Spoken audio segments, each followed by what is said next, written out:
Ya Rabbil Alameen.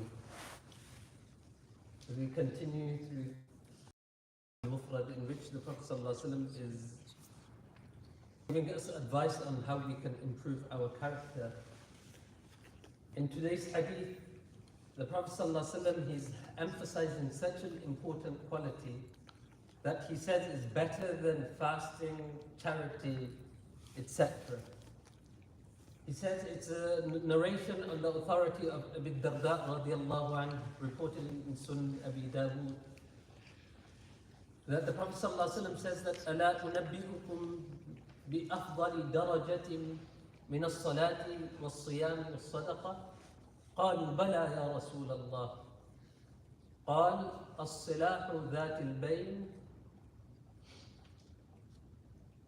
That the Prophet ﷺ, he asked the Sahaba that, shall I not tell you of an action which is better than salah, prayer, charity?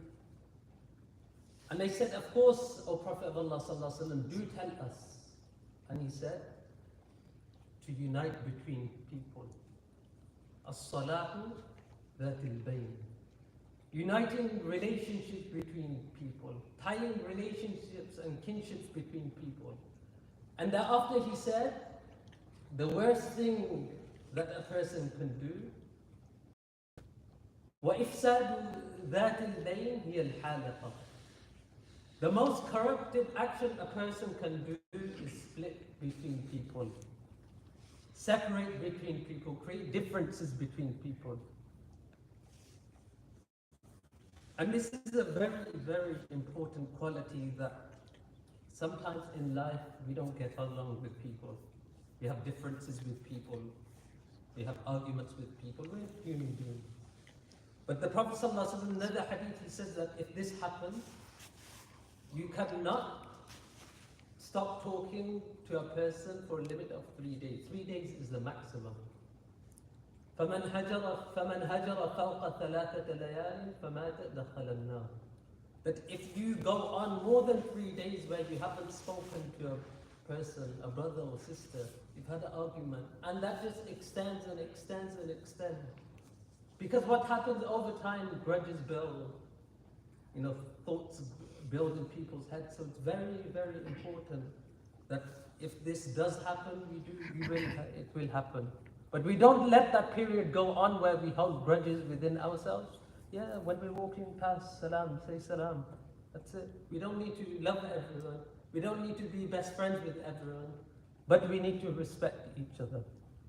May Allah subhanahu wa ta'ala give us the ability to unite. And even when Allah subhanahu wa ta'ala, when He's talking about the separation of the wife and husband, if that ever were to happen, Allah says, وَالصُّلْحُ خَيْرٌ.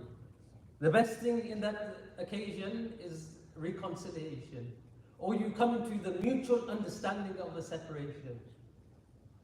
Right? Even at the time of divorce and separation, you having a mutual, understanding, not of hatred, not one of enmity, not one of animosity. You come to an agreement, understanding, and separate ways amicably. Allah says, وَالصُّلْحُ خَيْرٌ. Even then, at that time, having that, mutual respect for one another. And this is what we, as Muslims, we need to practice, that mutual respect for one another.